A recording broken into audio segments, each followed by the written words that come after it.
Саламатсыздар, урматтуу Коом пресс сайтынын көрүүчүлөрү. Биз цензурасы маекти баштап отурабыз. Бүгүн биз сүйлөшө турган тема акчанын курсу.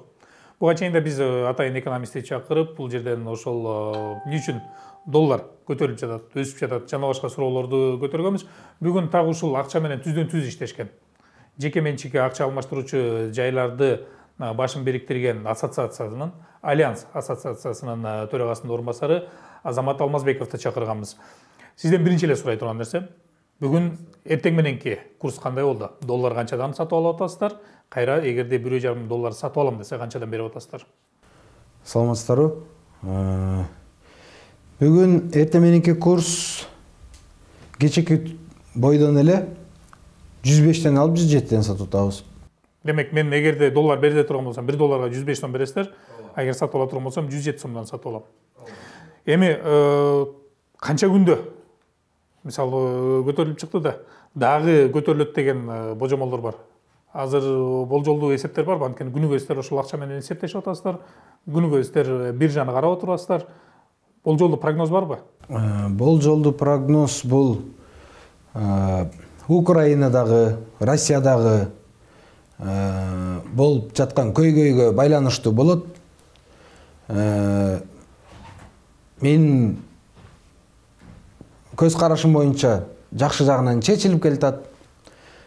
Биз Кыргызстан экспортко көз карандуу мамлекет болгондуктан биздин доллардын курсу көтөрүлүп түшүшүнө түздөн түз чет мамлекеттердин экономикасы көбүрөөк ролду ойнойт. Эми мисалы мындай болот да, буга чейин ошол экономист менен сүйлөшкөндө көбүнчө жанагы терминдер менен сүйлөшүп атабыз да. Ошол экономикалык атайын терминдер бар, анан ошол экономисттер ортосунда түшүнгөн сөздөр бар. Бизге жөнөкөй түшүндүрүп берүүгө аракет кылыңыз. Жалпак тил менен, жанагы орустар на пальцах дейт го. Анткени азыр бизди көрүп аткан жөнөкөй жарандарыбыз, мисалы акчадан алысыраак, экономикадан алысыраак адамдарыбыз, колунда мисалы 100 000 сом бар чыгар, же болбосо 1000 долларга кармап турган чыгар. Алар азыр эмне кылсак деп турушат. Мисалы азыр доллар ала койсок, 106 сомдон, 107 сомдон доллар алып атсак бүгүн, эртең кайра түшүп кетип 80-90 сомго түшүп кетсе кайра утурабызбы? Же тескерисинче дагы күтө турсак, балким доллар дагы 150 сомго чыгып кетеби деген түшүнүктөр бар да. А бизде сооданын бардыгы доллар менен. Дүкөнгө кирип майда чүйдө тамак аш алганың эле болбосо, сом менен. Ал эмес кымбатыраак телефондагы доллар менен сатылып калды. Турак жай, машина бардыгы доллар. Ушул шартта биз эмне кылышыбыз керек? Биздин мамлекет бул СНГ боюнча акчалары өтө туруктуу деп эсептелинет. Сом.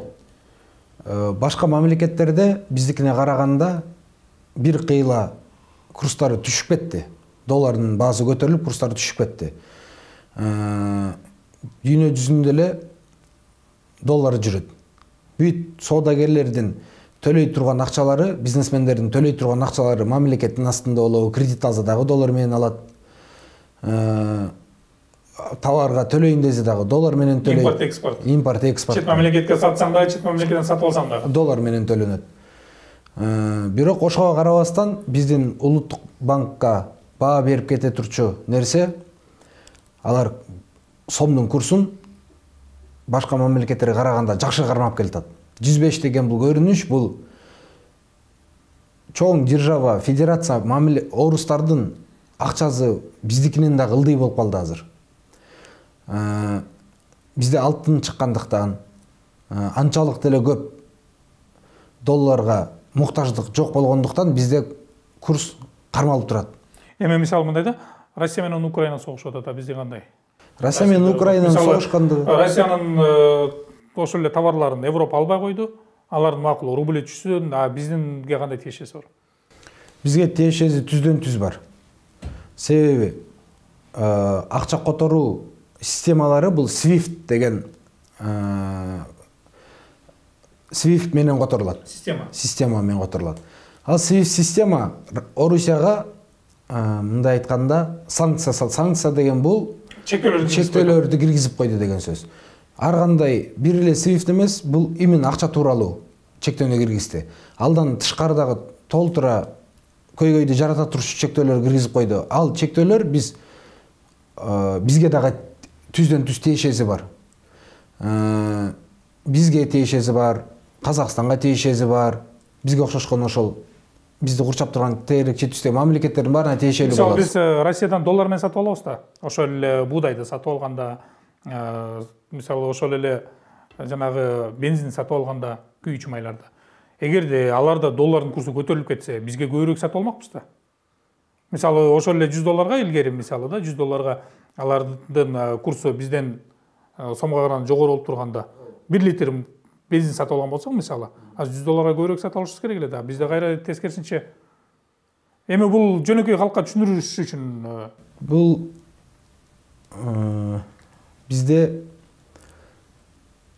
курс дагы көтөрүлөт же көтөрүлбөөрүн бул башка дүйнөлөрдүн экономикасы аласа бересеге байланыштуу болот. Эми мисалы мындай да, сиздер эртең менен жанагы бизде азыр акча алмаштыруунун ордосу болуп калды, Моссовет деп коелу. Ошо Моссоветтин курсун көбүрөөк карайбыз. Улуттук банктын расмий жарыялаган курсу ал башка болуп калат да, Моссоветтики башка болуп калат. Эмне себептен? Бул суроо талапка эле байланыштуу болот. Бир туруп суроо долларга болгон суроосу көп болуп кетет, бир туруп суроого долларга болгон кайра доллар тапшыра турган кишилер көбөйүп кетет. Кээ бирлер долларды бир күнү саткандар көбөйүп калат, бир күнү алгандар көбөйүп калат. Эми мисалы да, дүкөнгө барсаң 1 литр сүт 40 сом турат.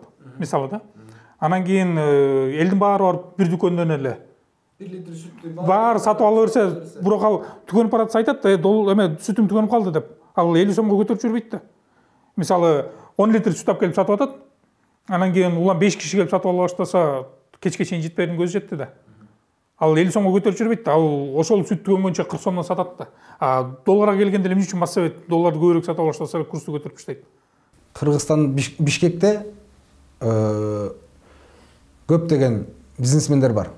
Моссоветтин болгон акчасы бардык бизнесмендерди тынымсыз, камсыз кылып турууга каражаты жетишпейт. Каражат жетиши үчүн биздин функция, обменкалардын функциясы бул элден алуу, кайра элге сатуу. Элден алуу, элге сатуу. Элге сата берсең, ала турчу жерибиз жок болуп калса, бизде да түгөнүп калат.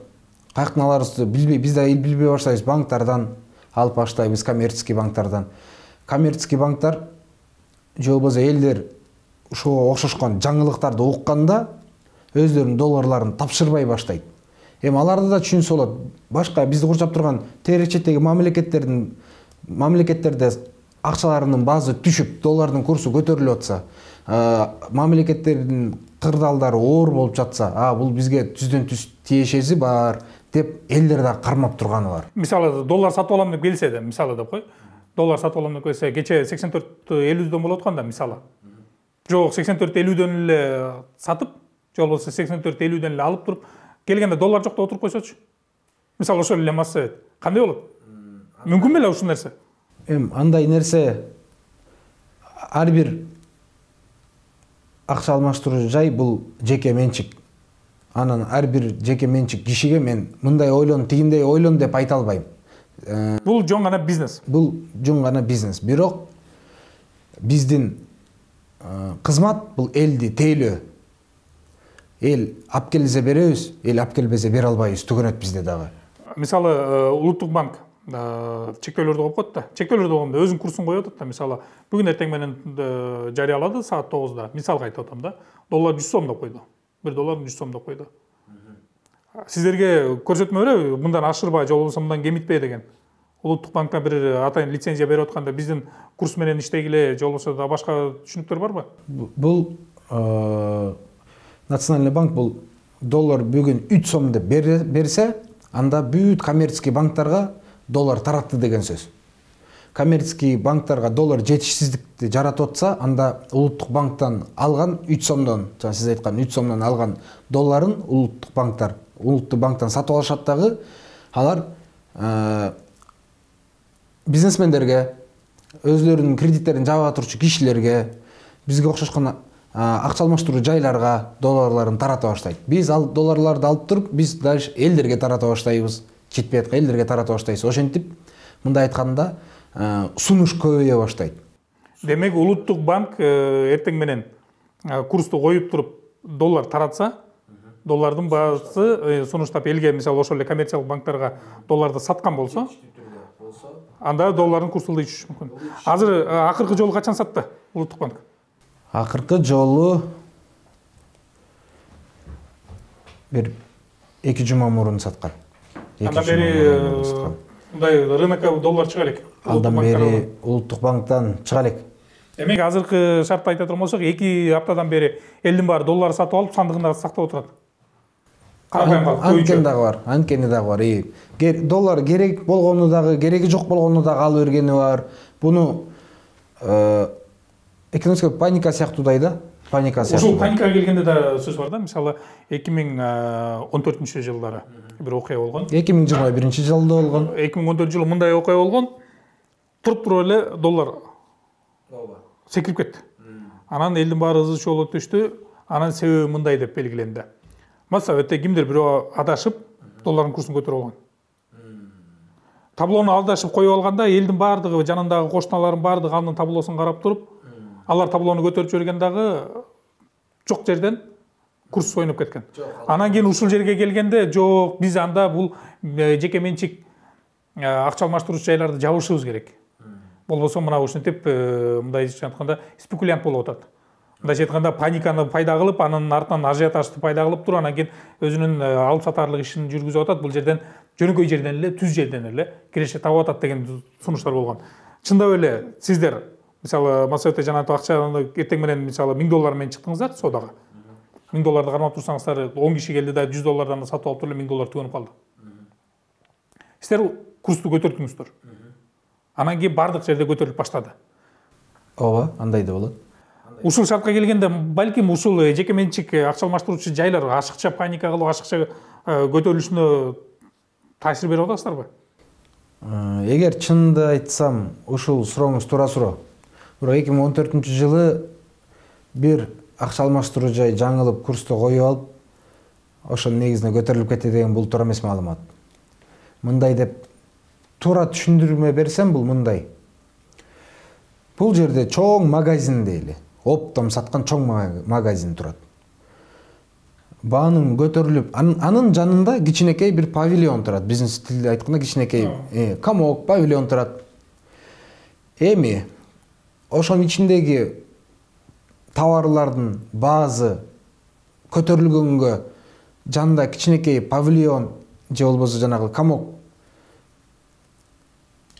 таасир береби, же чоң жанагы оптовый саткан магазин таасир береби? Ошондой эле. Биз коммерческий банктардын жанындагы павильондар болуп калабыз. Анан биз эч кандай антип рынокко таасир эте албайбыз. Биз жөн гана рыноктогу болуп жаткан суроо талаптын баасын, анан сунуш талаптын баасын эле кое алабыз. Ошону эле гана кое алабыз. Эгер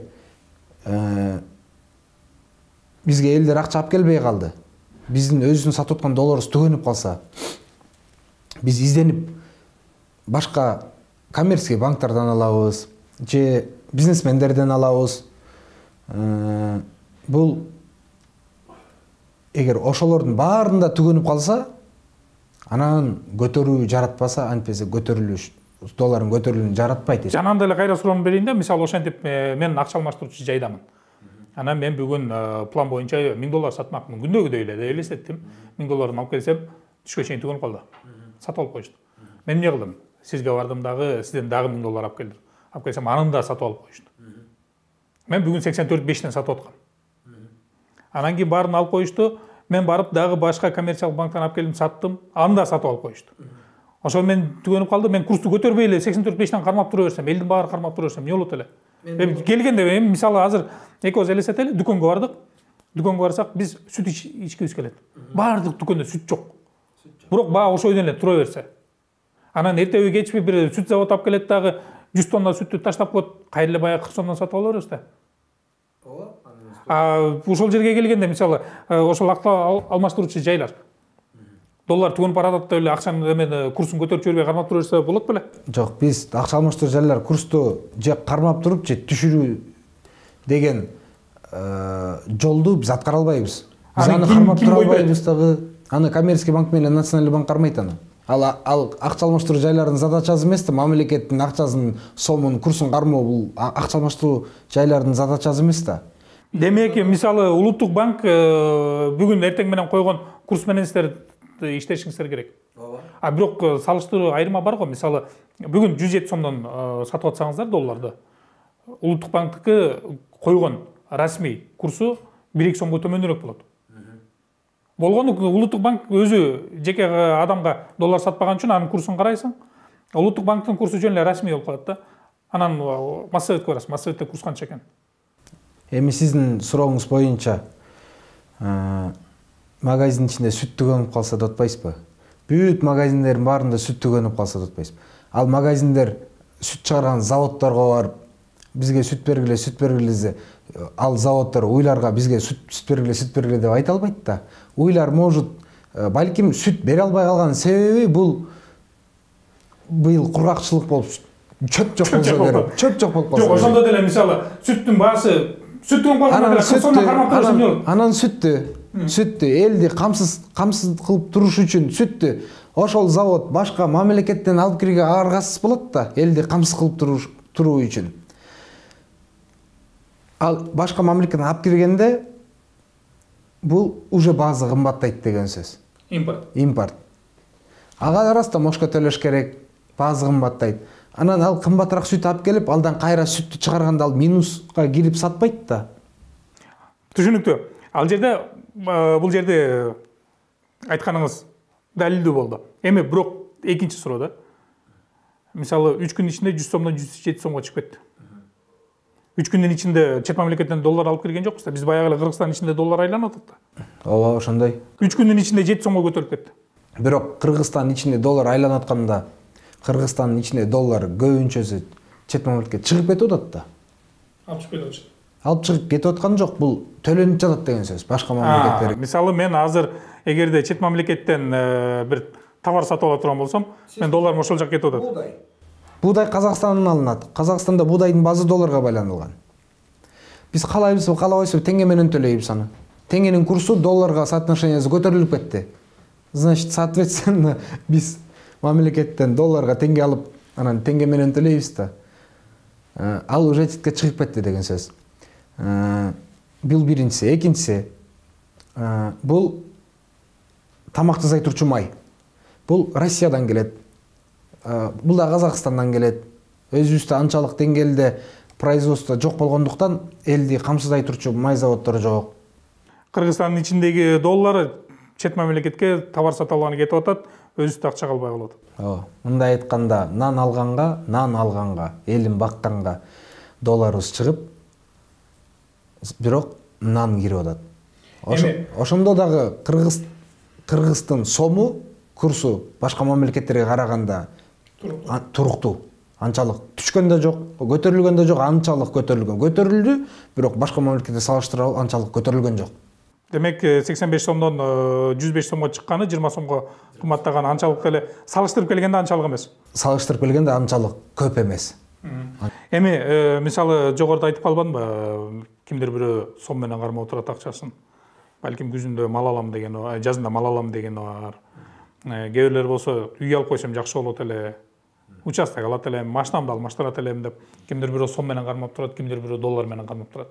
Бул шарттан эмне кылат элеңиз? Мисалы сиздин азыр 100 000 сомуңуз бар, анан кийин 5 000 долларыңыз бар, анан дагы бир 50 000 рубльыңыз бар. Азыр эмне кылат элеңиз сиз? Эми мен азыр кайсы валютага алмаштырат элеңиз? Киреше көрүш үчүн. Мен мындай кылмакмын деп айтсам, мен элди бир нерсеге үгүттөгөнгө жатып калат да.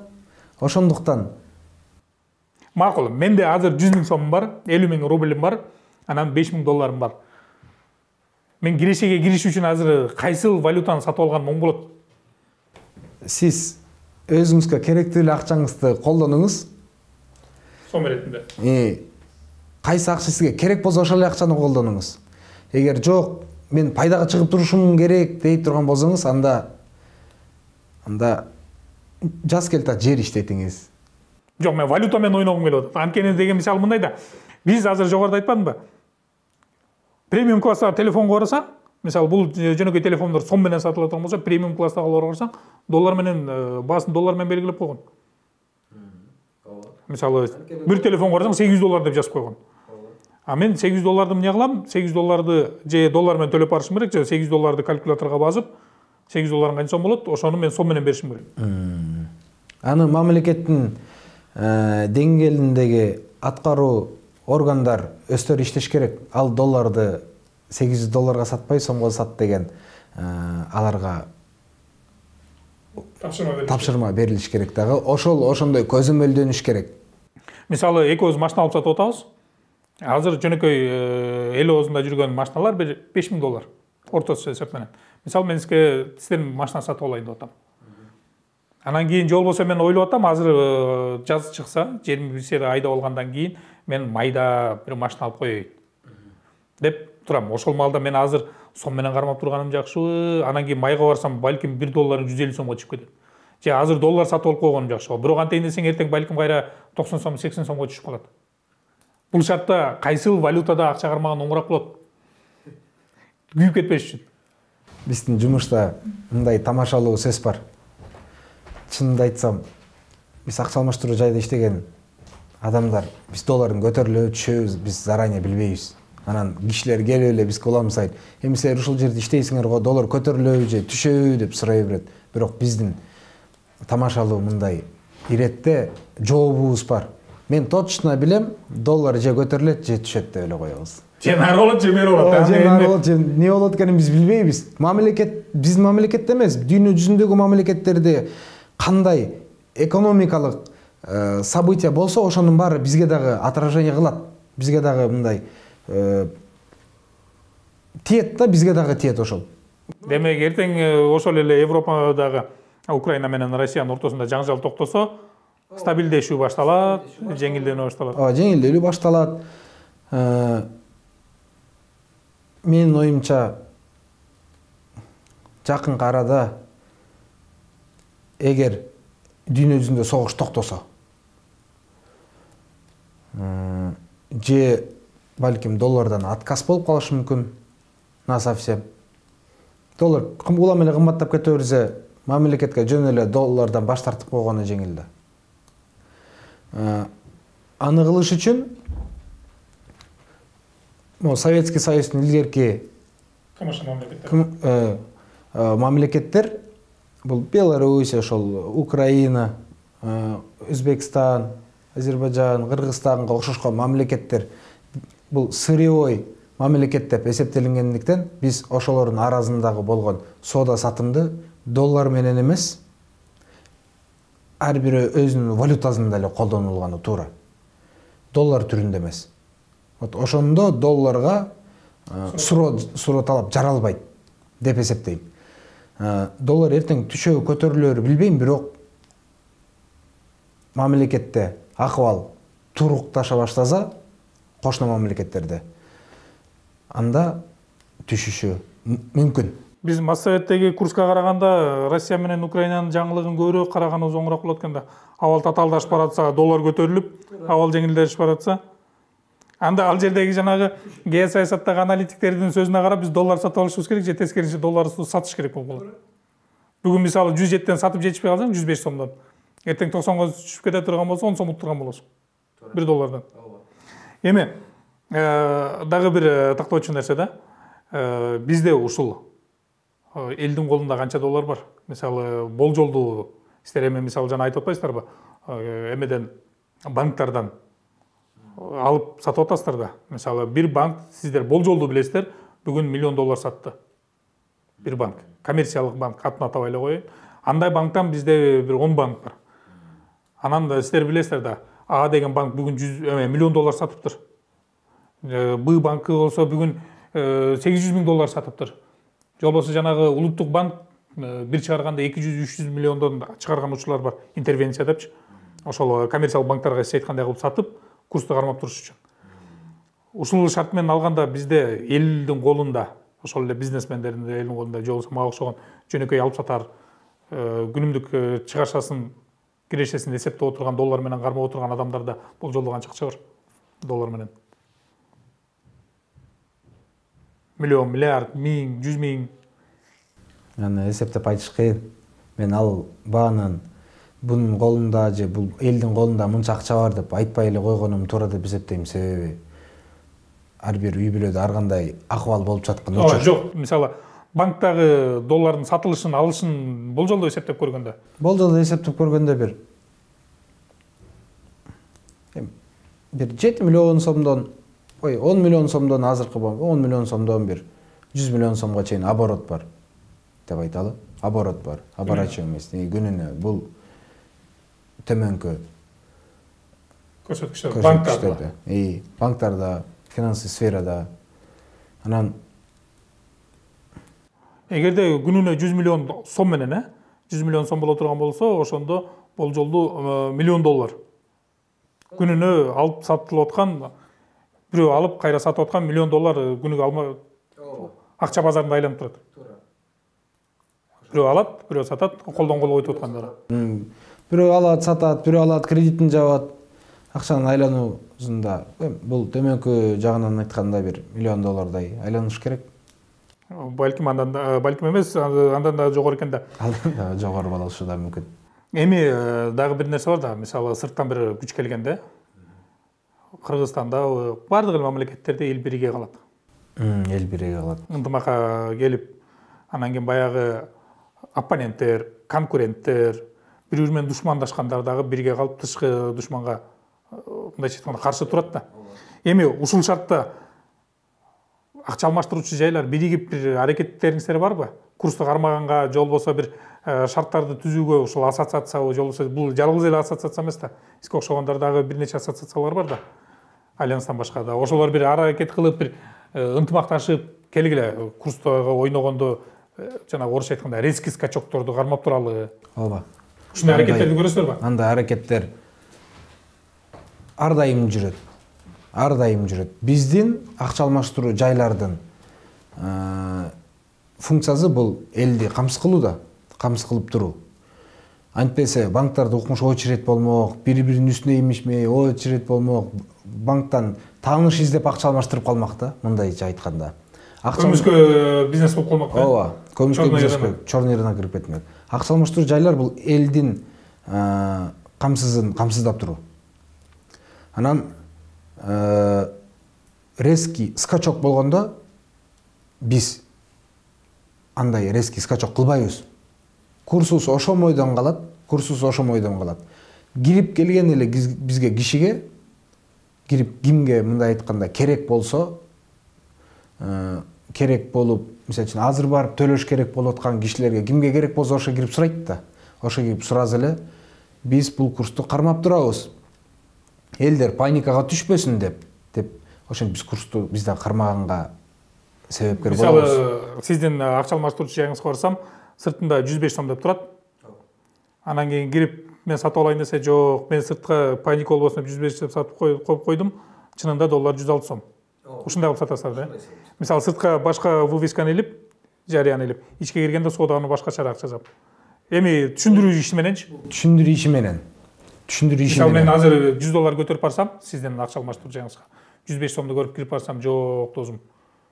Азыр 105тен мен сата албайм. Эме доллар сатып алайын деп барсам. Мен азыр 107тен сатам. А тияка 105ти илип койгонум, эл паникага түшпөсүн, элди чочутпайын деп тияка азыраак илип койгом. Ушул ыкмамен иштеп атасыздар мындай чыкканда. Эми бул ушул күнгө чейин бир жолу болгон. Себеби резкий скачок деле болот. Резкий скачокто биз бардыгыбыз көтөрүп салсак, эл паникага түшүп анда дагы кошумча бир 100 эсе көбүрөөк эффект, спрос болот долларга. 100 эсе көбүрөөк. Калган жанагы паникада көтөрүлгөн курс өтө ылдам түрүндө дагы бир 2-3 эсе көтөрүлүп кетет. Өтө ылдам түрүндө эле. А эгер курсту кармап бардыгыбыз ошондой иш жүргүзсөк, бул ынтымакташ. Бул жай көтөрүлүп, анан көтөрүлгөнгө чейин бир жума өтсө, кайра мамлекетте, башка мамлекеттерде, например, кырдаалдары туруктуу болуп калса, анан кайра артка түшө баштайт да. Ошондо бул зыянын тийгизбейт. Башкача айтканда, көтөрүлүп резко түшкөндө көбүнчө эл жабыркап калышы мүмкүн. Себеби паникага алдырып барып курс мисалы үчүн азыр 120 болуп кете турган болсо, паникада бир адам 5 малын саткан болсо, машина алайын деп күтүп турса керек деп айталы. Же трактор керек болуп үйүнө трактор алайын деп күтүп турса керек. Анан 120 деген курс менен чуркап бара калып паникага алдагы алдырып 120дан сатып алып кое турган болсо, анан эртең мамлекет туруктуу болуп калып кайра 100га түшүп кала турган болсо, 20 тыйындан күйүп калат да, ичи ачышат. Ошондуктан баардыгы өтө жай болгону бул. Башкача айтканда, бизнестин өкүлү болуп туруп, сиздер жалаң эле киреше эмес, кээ бир учурда стабилдүүлүк үчүн дагы аракет кылган учурлар бар да, сек болот экен да. Биз жалаң эле киреше чыгабыз деп айткандан мен өтө алысмын. Биз резкий скачоктордо биз көбүнчө минуска киребиз. Силерге да бул жок, зыяндуу нерсе экен да? Өтө зыяндуу нерсе. Курс көтөрүлгөнү бизге да өтө зыяндуу нерсе. Себеби элди кызмат кылып туруш үчүн болгон долларыңды сата беребиз, долларыбыз бизде да түгөнөт да. Эл кандай доллар издеп атса, биз ошону камсыз кылып туруш үчүн биз деле ошондой издейбиз. Биз деле ошондой эле издейбиз. Анан сатып алайын деген жериңе бара турган болсоң, алайын деген жерим жок, бизде бүгүн курс мындай деп көтөрүп кое турган болсо, биз автоматтуу түрдө уже минуска кирдик деген сөз. Же бизде аргасыз күтүп турушубуз керекпиз түшкөнүн. Же болбосо кымбатыраак алышыбыз керек. Же кымбатыраак алышыбыз керекпиз. Күтүп турайын десең, эл дагы эле артыңан туруп алып, бер мага деп атса, сен минуска кирип сатып алып, анан кайра элди камсыз кылганга, барганга аргасыз болосуң да. Антпесе биз элдин астына кызмат кылыш үчүн ачылдык да. Антпесе иштеп. Демек акчанын туруп секирип кетиши, төмөндөп кетиши, демек акча алмаштыруучуларга дагы зыян экен. Азыркы таптанда бардыгыбыз колдо турган акчабызды жана 7-ти уюмдап коет го. Ошого салып же кайсы валютага алмаштырабыз, ал ар кимдин эрки экен. Азыр эч ким буга болжолдуу прогноз бере албайт экен да. Болжолдуу прогноз бере албайт. Бизден чоң державалар доллардан отказ кылып коюшса, бул КНР, Кытай, Россия, ошо чоң Белоруссия, Турция. Турция отказ кылбайт чыгар. Алар отказ кыла турган болсо, анда бизде турукташат. Анда бизге доллардын кереги жок болуп калат. Анда бизде сом, рубль баасы, анда сомдун баасы мурункудан дагы күчтөлөт. Себеби Кыргызстанда башка мамлекеттерге караганда алтындын баасы 7 миллион элге, алтын 7 миллион элге жеткиликтүү бизде алтын чыгат мамлекет деңгээлде. Анан биздин президент Садыр Нуркожоевич айтпадыбы, алтын алгыла дебедиби? Демек бул ошондо алтын алганда, бүгүнкү күндө ошол алтын алган кишилер бүгүнкү күндө ошол күндөн кийин алтындын баасы 9%га көтөрүлдү, өстү. Ошол кишилер бүгүн мындай айтканда пайдада болмок. Аз-аздан граммдап болсо дагы алтын ала берген жакшы экен да. Эми мисалы мага окшогон жөнөкөй адам ошол эле чоң салмактагы алтынды ала албайт, ири салмакта. Майда-майда алып коер. Ооба, бирок алтын деген бул жерден чыккан, аны жерден алып чыгыш үчүн ушунча көп эмгек колдонулган жер кыртышынан пайда болгон нерсе да булчу. Уну бирөө алтынды жасай албайт да. Кагазды бакка кандай бир химический элемент кошуп, бакты эритип, жыгачты эритип, алдан кагаз жасаса болот да. Доллар бул кагаз да. Ал эртең каалаган маалда өзүп түшүп кете берет, алтыным болсо туруп тура берет. Доллар бул Американын кызыкчылыгын колдоп турган акча.